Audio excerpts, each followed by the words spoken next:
Hello everyone, welcome to UPSC IQ tab. आज के इस वीडियो के अंदर हम 7 अगस्त का द इंडियन एक्सप्रेस का जो न्यूज़पेपर है उसको हम प्रॉपर्ली कवर करने वाले हैं।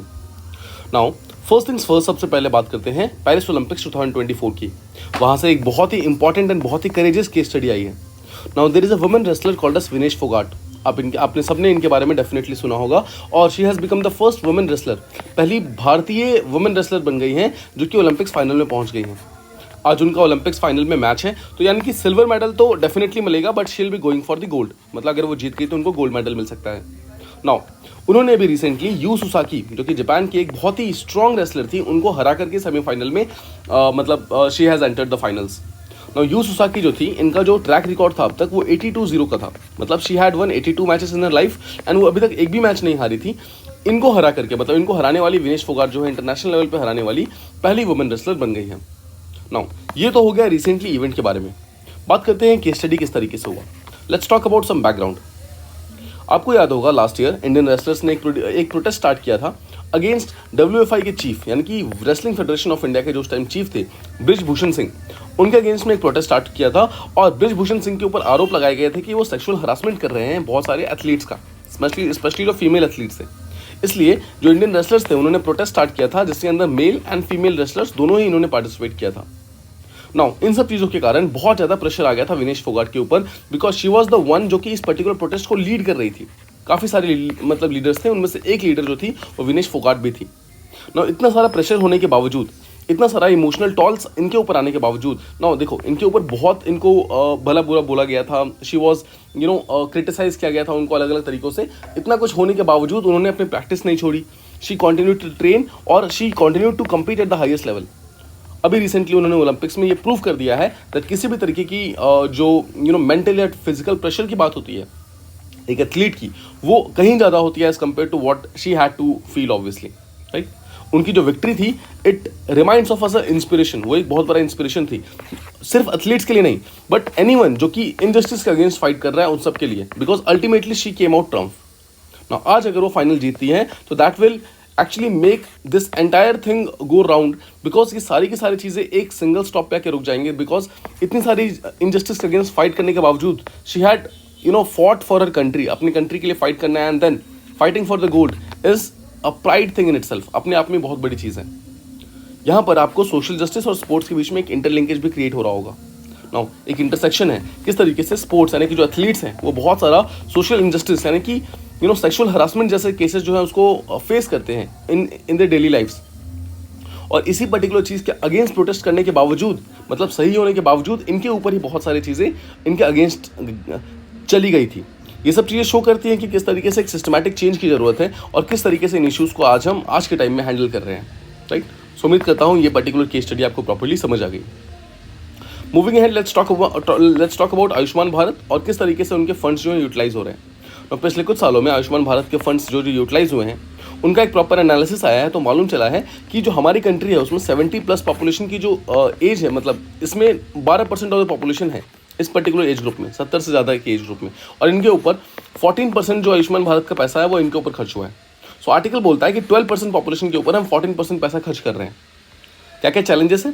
पहली चीज़ तो जब हम ओल्डर पेशेंट्स को ट्रीट करते हैं तो ऑब्वियसली वहाँ पर कॉस्ट ज़्यादा होता है, बिकॉज हमें मल्टीपल कॉम्प्लेक्सिटीज़ को ठीक करना होता है, राइट। ओल्डर पेशेंट्स जो होते हैं नॉर्मली मल्टीपल प्रॉब्लम से जूझ रहे होते हैं, जिनको ठीक करने के लिए ज़्यादा कॉस्ट लगता है।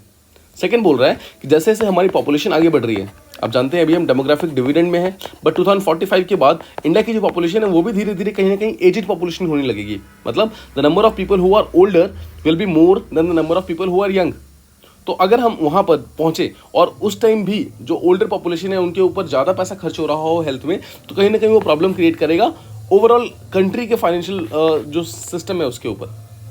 तीसरा, जैसे जैसे एल्डर पॉपुलेशन के लिए हेल्थ केयर की डिमांड बढ़ेगी, वैसे वैसे जो इंश्योरेंस प्रीमियम है वो भी बढ़ता जाएगा, ओवरऑल जो हेल्थ केयर कॉस्ट है वो भी बढ़ता जाएगा, राइट। सो अल्टीमेटली इस आर्टिकल के अंदर ये बताने की कोशिश की है कि हमें प्रिवेंटिव केयर से ज़्यादा प्रिकॉशनरी केयर के ऊपर फोकस करने की ज़रूरत है। सिंपल वर्ड्स में, जब बीमारी हो जाए उसके बाद उसको हम जाकर पॉजिटिव केयर मतलब के ऊपर फोकस करने का कोई मतलब नहीं है। हमें फोकस करना होगा प्रिकॉशनरी केयर के ऊपर, प्रिवेंटिव केयर के ऊपर। मतलब हमें उन्हें बीमारियों से बचाना होगा, हमें पहले से ही उनका ध्यान ज़्यादा अच्छे तरीके से रखना होगा, राइट। सो उम्मीद करता हूँ ये चीज़ आपको प्रॉपर्ली समझ आ गई। Moving ahead, let's talk about the middle east और किस तरीके से वहाँ पर वॉर जो है वो लगातार बढ़ती जा रही है। आप जानते हैं कि हमास और हिजबुल्लाह के लीडर्स को इजराइल ने कहीं ना कहीं मरवा दिया है, असैसिनेट करवा दिया है ना। उसके रिस्पॉन्स में ईरान जो है वो उस पूरे के पूरे रीजन को ब्रॉडर वॉर के अंदर धकेल रहा है कहीं ना कहीं, राइट। इजराइल के एक्शंस को प्यूनिफाई करना चाहता है, मतलब उसको पेनलाइज करना चाहता है ना। इन सब चीज़ों के कारण जो वहाँ पर मिलिट्री मोबिलाइजेशन है इस पर्टिकुलर रीजन में वो काफ़ी ज़्यादा इंक्रीज हो गया है, जिसके कारण एक डर से बैठ गया है कि कभी भी एक बहुत बड़ा वॉर यहाँ पर स्टार्ट हो सकता है।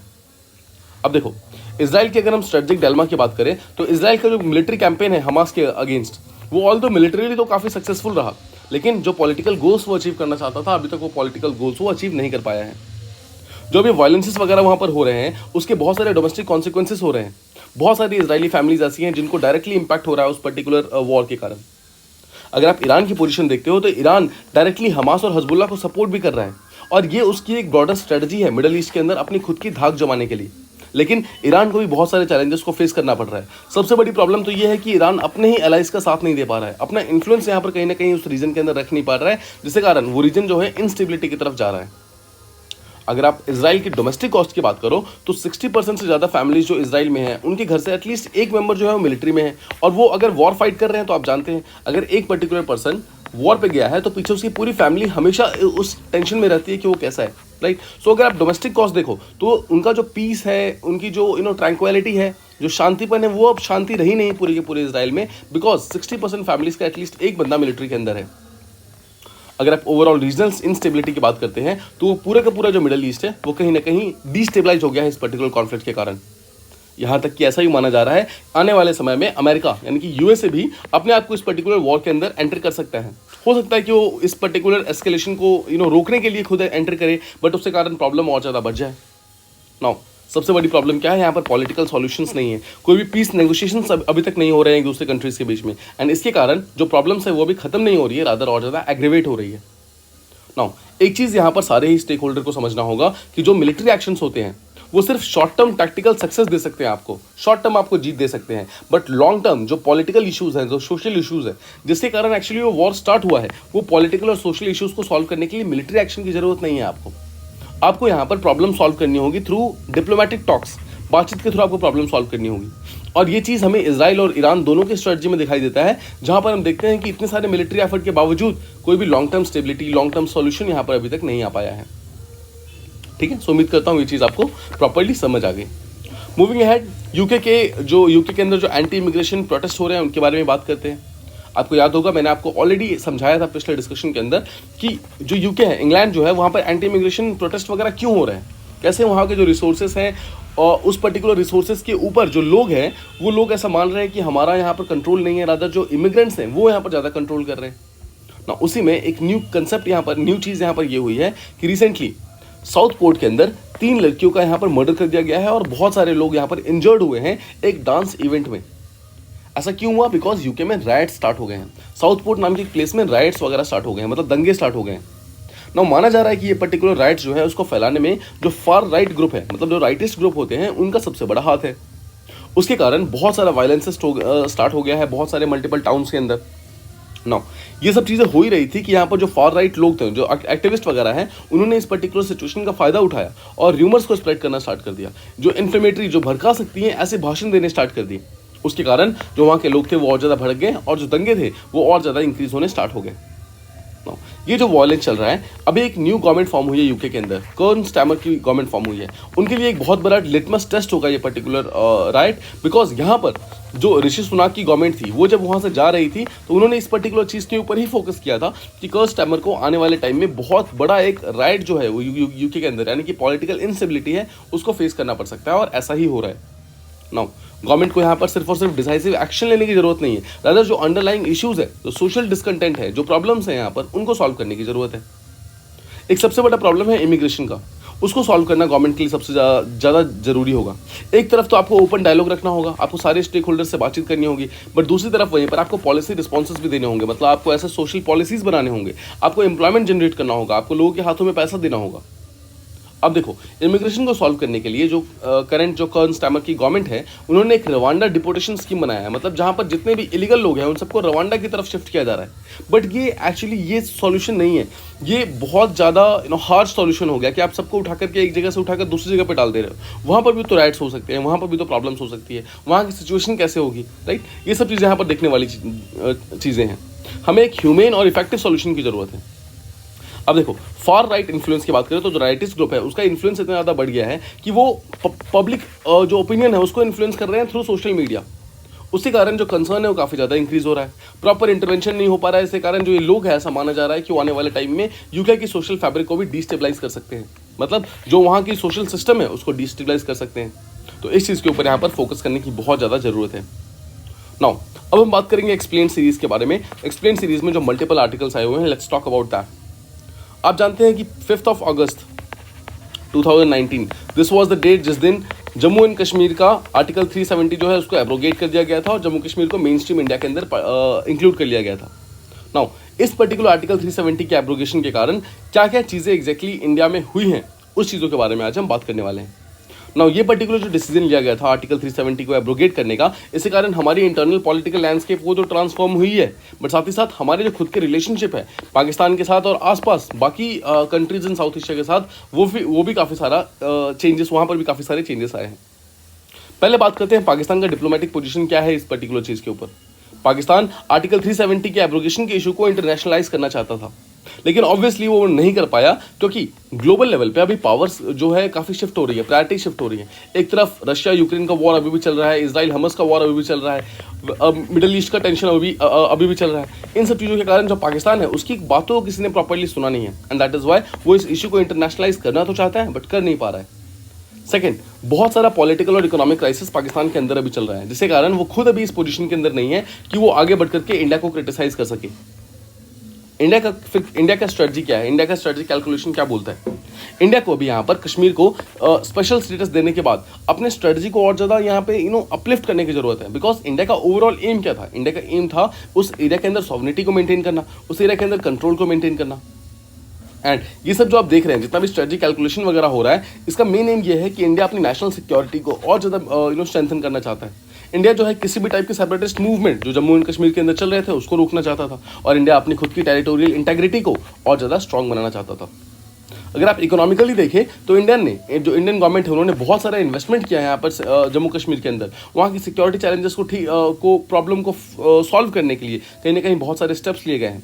तो यहाँ पर ये सब चीज़ें यहाँ पर इंडियन गवर्नमेंट ने की है सो दैट जम्मू कश्मीर को अपनाया जा सके, इंडिया के अंदर उसको इंक्लूड किया जा सके।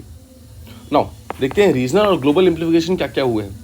ना देखो, एक तरफ तो इंडिया का जो डिप्लोमेटिक रिलेशनशिप था वो अलग अलग ग्लोबल प्लेयर के साथ काफ़ी ज़्यादा चेंज हुआ है, वहीं दूसरी तरफ पाकिस्तान के भी ऊपर काफ़ी सारे रेमिफिकेशंस आए हैं। सबसे पहले देखो, जो अलग अलग कंट्रीज़ हैं इंक्लूडिंग यूएसए, चाइना, जितने भी कंट्रीज़ हैं वो सब बहुत ही कॉशियस अप्रोच लेके चल रही है इस चीज़ के ऊपर। सब अपना अपना फ़ायदा देख रही है, सब देख रही है कि हमें क्या क्या इकोनॉमिक इंटरेस्ट, स्ट्रेटेजिक इंटरेस्ट यहाँ पर होने वाला है। नो सेंस कश्मीर का इंडिया में आना, इससे किसी और कंट्री को कोई प्रॉब्लम नहीं हो रही, दैट इज़ वाई इंडिया के अगेंस्ट अभी तक कोई कुछ भी बोल नहीं रहा है। सेकेंड चीज़, यहाँ पर एक पावर डायनेमिक्स में चेंजेस आए हैं साउथ एशिया के अंदर। ऐसा माना जा रहा है कि इंडिया एक रीजनल पावर की तरफ उठकर बढ़ रहा है। एक तरफ तो चाइना बढ़ रहा है, बट वहीं दूसरी तरफ इंडिया ने भी अपने पोजीशन को बहुत ज़्यादा स्ट्रेंथन किया है बाय टेकिंग ओवर कश्मीर। कुछ चैलेंजेस की बात करते हैं, कुछ क्रिटिसिज्म की बात करते हैं। सबसे बड़ा टेंशन ये है कि मिलिट्री टेंशन जो है LOC यानी कि लाइन ऑफ कंट्रोल जो कि इंडिया पाकिस्तान के बीच में है, वहाँ पर वो इंक्रीज़ हो गई है। बहुत सारा वायलेंसेस इंक्रीज़ हो गए हैं, टेररिज्म के केसेस इंक्रीज़ हो गए हैं, ह्यूमन राइट्स का वायलेशन वहाँ पर इंक्रीज़ हो गया है, राइट। तो ये सब प्रॉब्लम यहाँ पर देखने को मिल रही है। अपार्ट फ्रॉम दैट, इंडिया जो है it is doing a good work in maintaining stability in that particular region, ठीक है। सो उम्मीद करता हूँ ये चीज़ आपको समझ आ गई। अगेन एक्सप्लेन सीरीज का सेकेंड आर्टिकल अभी हम डिस्कस करते हैं। नाउ एनडीए में जो होता है नेशनल डिजास्टर मैनेजमेंट अथॉरिटी, इसके रोल को एक्सपेंड करने के लिए एक बिल को रिसेंटली लोकसभा के अंदर इंट्रोड्यूस किया गया है। बात करते हैं, ये बिल जो है ये बात करता है डिजास्टर मैनेजमेंट एक्ट 2005 को यहाँ पर अमेंड करने की और उसको बेटर करने की। सबसे पहली चीज़ तो बोली जाती है कि जो एनडीए में है उसकी पावर्स को और ज़्यादा इन्हांस करना है, उसको और ज़्यादा रिस्पॉन्सिबिलिटीज़ देना है, स्पेशली सेंट्रल और स्टेट गवर्नमेंट के साथ कोऑर्डिनेट करना है किस तरीके से डिजास्टर के टाइम में उस चीज़ में एनडीए को और ज़्यादा पावर देने की बात की जा रही है। इसके अलावा बोला गया है एनडीएमए के साथ साथ में एक यूडीएमए बनाओ, यानी कि अर्बन डिजास्टर मैनेजमेंट अथॉरिटी बनाओ, जो सिर्फ अर्बन एरिया के अंदर जितने भी डिजास्टर्स हो रहे हैं उनके साथ डील करेगा, उनको प्रॉब्लम को सॉल्व करने की कोशिश करेगा। हम जानते हैं क्लाइमेट चेंज के कारण जो अर्बन एरियाज है वहाँ पर डिजास्टर्स काफ़ी ज़्यादा इंक्रीज हो गए हैं। उन्हीं चीज़ों को सॉल्व करने के लिए अर्बन डिजास्टर मैनेजमेंट अथॉरिटी को बनाने की बात की गई है। देन हम जानते हैं स्टेट डिजास्टर रिस्पांस फंड तो ऑलरेडी प्रेजेंट है। एक ऐसा फंड है जिसके थ्रू स्टेट जो है इस पर्टिकुलर किसी भी टाइप के डिजास्टर से डील करती है, प्रॉब्लम को सॉल्व करने की कोशिश करती है। बट बहुत सारे स्टेट्स ऐसे हैं जिन्होंने अभी तक ये फंड नहीं बनाया है। तो ये पर्टिकुलर बिल जो है ये चाहता है कि सारे के सारे स्टेट को मैंडेट किया जाए, मतलब मैंडेटरी कर दिया जाए कि आपको ये SDRF बनाना ही पड़ेगा। इसके अलावा NCMC की बात की गई है, नेशनल क्राइसिस मैनेजमेंट कमेटी। ये एक ऐसी बॉडी है जिसको बोला गया है कि जितने भी क्राइसिस सिचुएशंस आएंगे उन क्राइसिस सिचुएशन को आपको अब से डील करना है, राइट। किसी भी टाइप का अगर कोई भी डिजास्टर आता है तो किस तरीके से उसको हम डील करें, उसके लिए एक स्ट्रक्चर्ड रिस्पॉन्स रेडी होना चाहिए आपके पास। तो यहाँ पर NCMC जो है उस पर्टिकुलर चीज़ से डील करेगा, राइट। इसके अलावा NDMA को और ज़्यादा रिस्पॉन्सिबिलिटीज देने की बात की गई है। बोला गया है कि जितने भी डिजास्टर मैनेजमेंट की चीज़ें हैं, जितनी कैपेबिलिटीज़ हमारे पास है, जितने रिसोर्सेज हमारे पास हैं, उसका एक प्रॉपर स्टॉक टेकिंग होना चाहिए। मतलब टाइम टू टाइम उसको चेक करो कि हमारे पास वो सारे रिसोर्सेज है कि नहीं जो कि हमें डिजास्टर के टाइम में हेल्प करेंगे। सेकेंड, एक नेशनल लेवल पे डिजास्टर का डेटाबेस क्रिएट करो जहां पर आप बेसिकली ये शो करोगे कि किस तरीके का असेसमेंट आपने किया है, क्या क्या फंडिंग्स आपने कहाँ पर दी है, क्या क्या डिजास्टर रिस्पॉन्सेस रहे हैं, सारा का सारा एक सिंगल जगह पर डेटाबेस होना चाहिए। नेक्स्ट, NDMA को बोला गया है कि आप गाइडलाइंस प्रोवाइड करोगे जब भी डिजास्टर वगैरह होगा तो उस समय में किस पर्टिकुलर कम्युनिटी को ज़्यादा यहाँ पर प्रॉब्लम्स हुई हैं, आप उसको असेसमेंट करोगे और उसके बाद आप प्रॉपर्ली बताओगे किसको कितना कॉम्पनसेशन वगैरह मिलना चाहिए। तो कॉम्पनसेशन का जो काम अभी तक गवर्नमेंट कर रही थी वो चीज़ बोला गया है आपसे हम NDMA को शिफ्ट करने वाले हैं। इसके अलावा बोला है डिजास्टर का डेफिनेशन उसको थोड़ा सा और वाइड करना है और उसमें इंडस्ट्रियल और जो मैन मेड इंसिडेंट्स हैं उसको भी डिजास्टर के अंदर इंक्लूड करना इंपॉर्टेंट है, सो दैट NDMA यहाँ पर भी अपने रोल को प्रॉपर्ली प्ले कर सके। कुछ क्रिटिसिज्म भी है। पहली चीज़ तो यह है कि इस पर्टिकुलर बिल के अंदर वाइस चेयरपर्सन ऑफ NDMA के बारे में कोई बात नहीं की गई है। वाइस चेयरपर्सन होगा तभी तो डे टू डे फंक्शनिंग यहाँ पर हो पाएगी। अब बिकॉज NDMA का एक भी वाइस चेयरपर्सन नहीं है तो यहाँ पर कहीं ना कहीं बहुत बड़ा एक गैप रह जाता है। प्रॉपर फास्ट डिसीजंस लिए नहीं जाते हैं। सेकेंड, NDMA के ऊपर जितने भी एडमिनिस्ट्रेटिव और फाइनेंशियल ऑटोनॉमी वाली चीज़ें हैं वो सब चीज़ें अभी तक दी नहीं गई हैं। NDMA भी कहीं ना जो NDMA है अभी भी कहीं ना कहीं मिनिस्ट्री ऑफ होम अफेयर्स के अंदर काम करता है और होम मिनिस्ट्री के परमिशन के बिना वो कुछ भी नहीं कर सकता है। वंस अगेन ये चीज़ों को डिले करता है, प्रॉब्लम्स को एग्रेवेट करता है। तीसरा, सिचुएशन जो है उसको और ज़्यादा बेटर करने के लिए NDMA को आपको फंडिंग देना पड़ेगा, NDMA को आपको रिसोर्सेज देना पड़ेगा जो आपके पास अभी तक नहीं है। NDMA के पास फंडिंग और रिसोर्सेज ना होने के कारण वो प्रॉब्लम को खुद से सॉल्व नहीं कर पाती है, रादर वो स्टेट और नेशनल गवर्नमेंट के ऊपर डिपेंडेंट रहती है।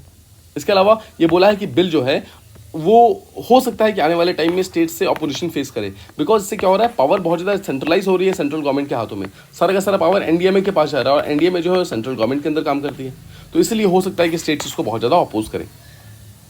उम्मीद करता हूं आपको ये पर्टिकुलर बिल समझ आ गया होगा। Moving ahead, let's talk about the next article. यहाँ पर हम बात करते हैं पंजाब, और पंजाब में किस तरीके से जो वाटर स्टार्विंग है वो इंक्रीज हो गया है और वहाँ पर एक न्यू कैनाल को बनाने की कोशिश की जा रही है। सो पंजाब गवर्नमेंट ने ये अनाउंस किया है कि वो एक नया कैनाल बनाने वाले हैं, न्यू इरिगेशन कैनाल, जिसके थ्रू सिंचाई हो सकती है, इरिगेशन हो सकता है। उसका नाम होगा मालवा कैनाल, जो कि साउथ वेस्टर्न जो पंजाब है, पंजाब और राजस्थान का जो बेसिकली पार्ट है, जो बॉर्डर है, उस पर्टिकुलर एरिया के अंदर जो प्रॉब्लम्स है उसको सॉल्व करना चाहता है। ये 150 किलोमीटर लंबा होगा जो कि नॉर्थ साउथ डायरेक्शन में मूव करेगा और पंजाब के साउथ वेस्टर्न पार्ट, जैसा हमने यहाँ पर बात की, वहीं पर होने वाला है। इसके अलावा ये सतलज रिवर के ऊपर जो हरिके बांध है वहीं से ये पर्टिकुलर कैनाल स्टार्ट होगा। माना जा रहा है फजिल्का और मुक्तसर डिस्ट्रिक्ट, ये दो मेन डिस्ट्रिक्ट है जिस पर्टिकुलर डिस्ट्रिक्ट को पानी की बहुत ज़्यादा प्रॉब्लम हो रही है, तो उनके लिए ये पर्टिकुलर कैनाल बनाया जा रहा है, जो कि अभी तक ग्राउंड वाटर रिसोर्सेज के ऊपर बहुत ज़्यादा डिपेंडेंट है और ग्राउंड वाटर भी वहाँ पे बहुत ज़्यादा पॉल्यूट हो गई है, जिसके कारण उसका भी इस्तेमाल सही तरीके से नहीं हो पा रहा है। उसी को सॉल्व करने के लिए मालवा कैनाल बनाने का प्रपोजल दिया गया है, बट कुछ कंसर्न्स हैं। पहली चीज़ तो एक्सपर्ट्स ने बोला है कि टेक्निकली वायबल नहीं होगा, बिकॉज देखो हम सतलज रिवर से कंसिस्टेंटली पानी को सप्लाई नहीं कर सकते हैं, बिकॉज बहुत सतलज रिवर तो खुद जो है वो रेन वाटर के ऊपर डिपेंडेंट है। तो सतलज रिवर में जब पानी कम होता है, ड्राई फेज होता है, वहाँ पर पानी इतना नहीं होता है कि हम उसको आगे ट्रांसफर कर सकें। सेकेंड, अगर हमें कैनाल को कंस्ट्रक्ट करना है तो वहाँ पर लैंड एक्विजिशन करना होगा, जिससे बहुत सारे लोगों का लैंड डिस्प्लेसमेंट हो जाएगा, लोगों की जो एग्रीकल्चर लैंड है वो कहीं ना कहीं लूज हो जाएगी। तो ये तो हम प्रॉपरली बिल्कुल सही तरीके से नहीं कर पाएंगे। तीसरा, उस रीजन की जो हाइड्रोलॉजी है, मतलब वाटर का जो डायनेमिक्स है, उसके अंदर भी बहुत सारा चेंजेस देखे जाएंगे। नो देखो, जो वाटर का एलोकेशन होता है उसके ऊपर बहुत सारा कॉन्फ्लिक्ट ऑलरेडी चल रहा है। पंजाब में, हरियाणा में, राजस्थान में, इन सब रीजन्स में ऑलरेडी काफ़ी सारा इंडस रिवर के वाटर के ऊपर विवाद चल रहा है। नो एक और विवाद यहाँ पे स्टार्ट हो जाएगा आने वाले टाइम में। नो इस प्रोजेक्ट को बनाने के लिए ऑलमोस्ट 2300 करोड़ रुपए की जरूरत है और ये तो स्टेट गवर्नमेंट के ऊपर बहुत ज़्यादा फाइनेंशियल बर्डन डाल देगा। और पंजाब ऑलरेडी बहुत सारा फिजिकल कंस्ट्रेंट्स को डील कर ही रहा है वहाँ पर, नो और ज़्यादा प्रॉब्लम्स उनके ऊपर आ जाएगी। इसके अलावा वहाँ पर डिटेल प्रोजेक्ट रिपोर्ट आपको देने होंगे, जिसके तहत आपको इन्वायरमेंटल इम्पैक्ट असेसमेंट करवाने होंगे। और इतने सारे प्रॉब्लम्स होने के बावजूद लैंड एक्विजिशन, हाइड्रोलॉजी का इशू, चांसेस है कि हो सकता है कि ये कभी भी जो अप्रूवल है कभी मिले ही ना, उसके कारण प्रोजेक्ट और ज़्यादा डिले होगा और उसका कॉस्ट और ज़्यादा इंक्रीज हो जाएगा, राइट। सो उम्मीद करता हूँ ये चैलेंजेस आपको प्रॉपर्ली समझ आ गए। Now let's talk about the benefits.